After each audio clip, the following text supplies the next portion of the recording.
Welcome back to Coast Vue. I really enjoyed that conversation with Jeffrey O'Keefe. The O'Keefe family has done so much positive for coastal Mississippi in so many different ways. Of course, Jerry O'Keefe, the former mayor of Biloxi, his work on the Ora Museum and so many other ways he gave back to this community. But, they took some creative freedom in that movie that's coming out. But it was a fascinating case, and as Jeffrey points out, it's during that one period when they actually finally went to trial after years of legal wrangling. It'll bring some attention to this community and to Jerry O'Keefe, and that'd be kind of fun. It'd be good to see a good movie too, a little bit more of the details to see. This man we knew, Jerry O'Keefe, was so doggedly determined, man. Once he got his mind set on something, he made it happen. And you can see that in things like the Ora Museum, for example. But that's just the tip of the iceberg in terms of his contributions over many years. Okay, now let's shift gears. We're going to move over to my friend Robby D'Angelo.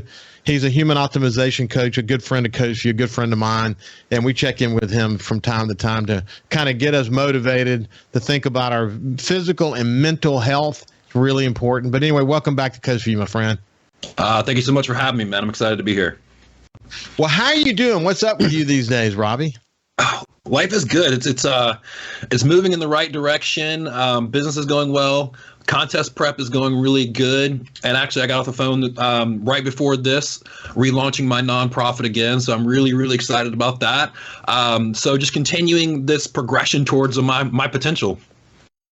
What I enjoy about my conversation with you, Robby, and for people who have not heard us talk before, is the fact that you're of course you played football at Southern Miss. You weighed over 300 pounds when you got out. You went on a mission to get physically and mentally healthy. You actually do this as a business now. You moved to Florida, and one of the reasons you moved to Florida is you want to, and not that you still don't have business here in coastal Mississippi, but you wanted to change your environment because you've been focused on taking it to the next level. And so you've got your business, and you do some motivational stuff. You work with companies, you work with individuals, and you're actually training to take yourself your own personal goals to a whole new level. How's the training going? It's going well. I'm not a spring chicken anymore, so I've been fighting some injuries. My body doesn't quite respond like it used to, like you and I were just talking about. But for me, it's just another challenge. It's another opportunity for me to get mentally stronger and to really push against my capacity. Training's going really well. We're actually ahead of schedule from where we were last year, and we're a lot bigger this year. So I'm excited to see what we bring to stage. Wow, cool. So you're one of the things I like about you as well is that you've always sort of preached this point, and I say this all the time on my show, that life is a journey of discovery, that you never arrive. You never arrive. It's the journey is what gives you joy. And the more we learn, the more we better learn how much we don't know. And that's what keeps us thirsty for wanting to know more. And that's just kind of my mantra in life. But the same thing is true for you. I mean, even though you're a trainer, you help people, you counsel people, you do all kinds of work in your life, you never believed ever that you have arrived as sort of the ultimate coach, and then you don't need any more coaching. You have your own coaches, don't you? I do. I mean, and when we ask that question, like, what does arrival really mean? What is that end destination you're looking for?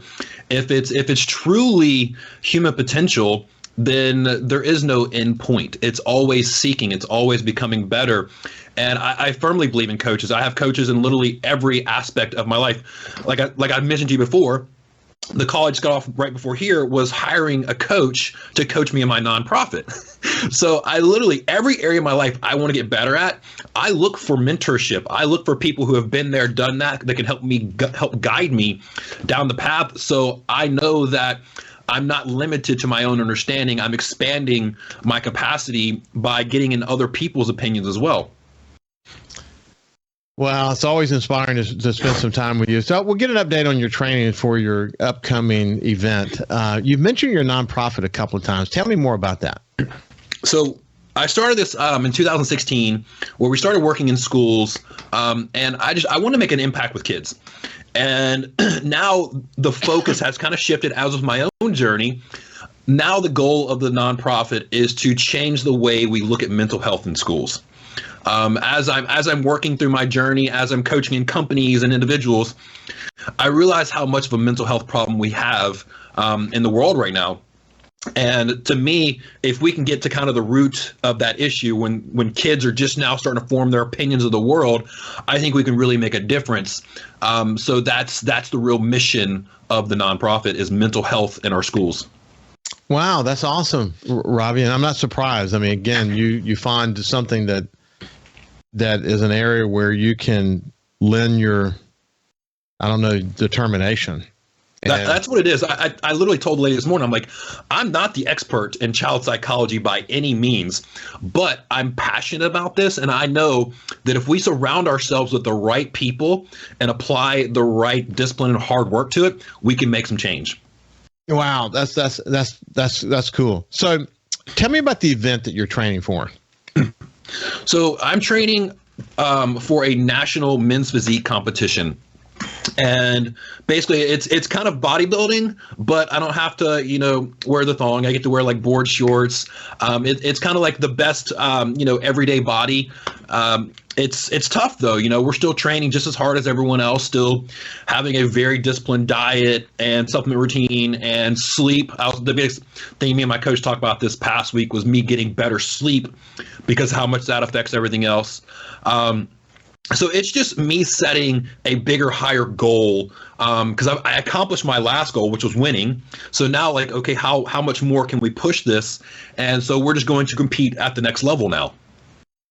And you've got coaches that are helping you find your potential. It'd be interesting to hear, what's the difference between the expectation that you had and then what your coach brings to the table in terms of what could be? Is there a big gap there? And is it really driving you to a level that you never thought you could get to, or is it close? When I started out, I had small goals, and my original goal was just to win. And what my coach allowed me to do, and this is kind of how life works, when you have someone holding you accountable to your goals, and then also giving you their expertise and how to achieve them better, what you start realizing is how much better you can be. You start to realize how much potential you really do have when you're this magical word called consistent with anything in life. And by having someone hold me accountable and giving me their expertise and helping me be more consistent in the actions that are leading to my goal, it's allowed me to think bigger, because now every time that I get better, so does my vision of what I could become. Well, that's a great way to say it. But what's interesting to me is whether you're training for an event like what you just talked about and trying to close the gap between your coach's interpretation of what is possible with you and your own interpretation of what is possible with you, that same thinking applies to normal life. I mean, we have ebb and flows in how we do things. People fall off the wagon. Some people never get on the workout wagon to begin with, but it's just part of the ebb and flow of life. But at the end of the day, we should set whatever goals we have for ourselves, and then work to achieve them. And I think one of the things you've really preached is don't set the goal too high.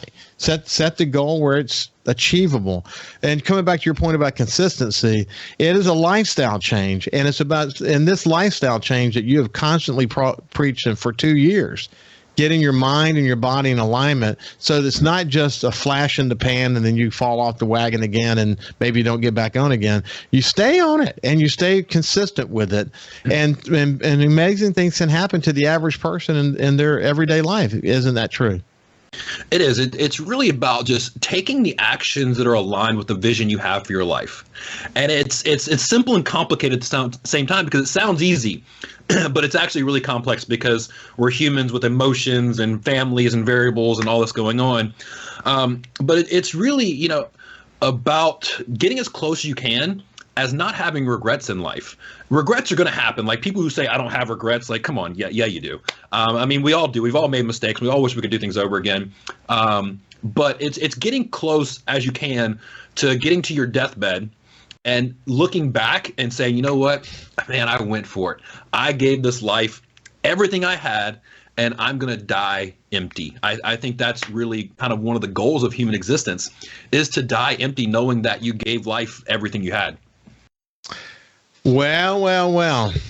That's one of the reasons why I've been committed to working out and trying to stay healthy. And it's been again, my dad died in 1979. In 1980 is when I started working out, and haven't stopped since. And what we were talking about before, as you get older, your body responds differently. It's frustrating to me because I'm very in touch with what I'm capable of doing. I'm not always there, but I'm at least in touch with what that could be. And the could be changes over time.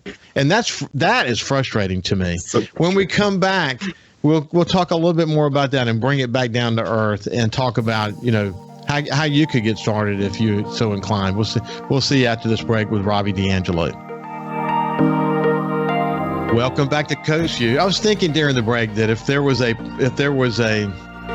coach for human optimization or physical and mental health or whatever, if there was an official coach for Coast Vue, it's Robby D'Angelo. Robby D'Angelo and I have been having conversations for 2 years now, and it's been cool watching this journey.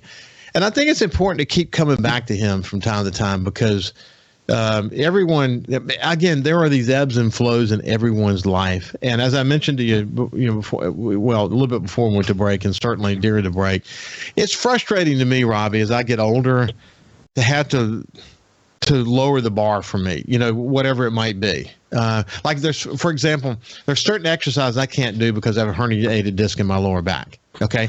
And I run, but I can't go long distances anymore. I can, it wouldn't be unusual for me to go do a 5-mile run, and I'll go do a 2-mile run now. And I'll do several of them a week, or I'll do a couple of miles run and then maybe 3 or 4 miles of walking. But I'll get it in. But what I've learned is if I do aggravate that herniated disc, then I've got the sciatica down my legs, and I've got to deal with that. And I've figured out how to manage that. But I've had shoulder injuries over the years. I'm not having any issues with shoulder injuries because I use only dumbbells now. I had a coach in New Orleans when I was in New Orleans tell me, get off the bar stuff, stay on dumbbells so that you can have a little bit of range of motion while you're working out, and it will help keep injuries down to a minimum. And he's right. I do exclusively dumbbells now. But anyway, as I mentioned to you, I'm 64 now. And as I get older, I found that the things I could do before and how almost immediate response for whether it be losing weight or whatever it might be, it's like I'm watching my metabolism slow down, and I don't like it. It's forcing me to kind of reevaluate whether I should lower the bar or not. But you face that as a former athlete, the injuries you've had over the years. You're having to make adjustments, aren't you? I mean, everyone has to make adjustments. Yeah, I mean, the fact that you say that you could go on runs, my immediate thought is I'm jealous because I can't run anymore. I've had 6 knee surgeries, so running is just out of the equation for me. I watch people in the gym do movements that I used to be able to do and I used to be really powerful at, and I'm like, I can't do that anymore. I can't squat 700 pounds anymore. I can't power clean anymore. And it's frustrating, but at the same time, like, we have to look at it with a growth mindset of saying, okay, this is the game I'm in. I have to play this game to the best of my ability. I can't change the rules of the game. And it's looking at it with that perspective that's allowed me to really understand my own strength, because a lot of guys that I'm competing with don't have my medical chart. They're not working out in pain like I am, missing a chunk of bone out of my shoulder, still trying to build these big, beefy shoulders. But I look at it as this is really my advantage in life, is being able to have these obstacles and still push through them. And so many people use them as kind of like a victim mentality of, oh, well, I have this going on, so I can't keep going. I have a shoulder injury, so I can't work out. Like, I'm pretty sure you still have 3/4 of your body you can work out. But it's looking at these situations as just a chance for you to become better and change the way you're doing things. I alter so much in the gym and so much in my cardio and so much of the way I do things just because of these potential obstacles. I'm like, no, I'm not letting it slow me down. How can I persist even though? Yeah, it's what's interesting, you and I've talked about this before, but social media is cool in that if you find someone that you want to follow, who is sort of leading by example, you can learn a lot from their life and lots, from their highs and lows. Two of the people that I follow, one is Mark Wahlberg, and what he's, the actor Mark Wahlberg, what he's done. I mean, he has, of course, he's incredibly rich, but he has a dietitian full time, a chef full time. He's got these trainers that he works with. His ability to transform his body. Maybe there's a movie he does that causes him to have to gain weight, and then he loses the weight again. But you get to see his commitment. He gets up at 3 a.m. every morning to work out. Man, this guy is serious about it. There are no shortcuts, and you learn that from following Mark Wahlberg. The other one that I follow several, but one that people will know is The Rock. The Rock, you think about him, you think of this Hulk of a man. And he posted just in fact, I actually think this was yesterday that he posted this. All the injuries he's had over the year, he listed them out. I mean, I'm talking about serious injuries that came from weightlifting. And he's saying, you look at him today, he's just this Hulk of a man. Well, he's doesn't do the heavy weights anymore. He's very focused on understanding how high in the weights he can go and not have injury, but he's focused on repetition and multiple different exercises for a single body part, and he's committed to it. His warm-up alone is 30 minutes before he even gets started. But these are all, you think, I'd never be able to come to The Rock. Well, that's not the point. The point is that these people that have achieved incredible success in their lives as it relates to sort of a body goal or mental goal, they're people you can follow and learn a lot from them. You do the same thing, don't you? I do. In fact, I was just, as you're saying that, it kind of just reminded me of one of my favorite books, The Traveler's Gift by Andy Andrews. And one of the chapters in the book is persist without exception. And it kind of goes back to that. I follow a lot of these guys, and there's so many guys, like even Jocko Willink, and just guys that say, no matter what's going on in your life, you have to persist. You have to keep going. And there's going to be look, no one lives in a bubble. No one lives in isolation. You have to keep going. Persistence is so important. We'll continue the conversation with you in a few more weeks, Robby. It's been great to check in with you, my friend. Thanks, Ricky. I appreciate you having me on, man. This has been Robby D'Angelo. Have a great day.